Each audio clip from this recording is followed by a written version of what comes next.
தமிழ்நாட்டின் மண் மொழி மானம் காக்க ஓரணியில் தமிழ்நாடு என்ற முன்னெடுப்பை கழகத்தினுடைய தலைவர், தமிழ்நாட்டினுடைய முதலமைச்சர் மாண்புமிகு தளபதி அவர்கள் கடந்த 1ஆம் தேதி தொடங்கி வைத்தார்கள்.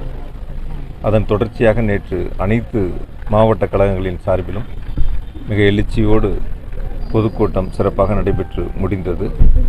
இன்று காலை தொடங்கி தமிழ்நாட்டில் இருக்கக்கூடிய 234 சட்டமன்ற தொகுதிகளிலும், குறிப்பாக கோவை மாவட்டத்தில் இருக்கக்கூடிய 10 சட்டமன்ற தொகுதிகளிலும் 3117 வாக்கு சாவடிகளிலும் மிக எழுச்சியோடு ஓரணியில் தமிழ்நாடு என்ற இந்த முன்னெடுப்பு தொடங்கி இருக்கின்றோம்.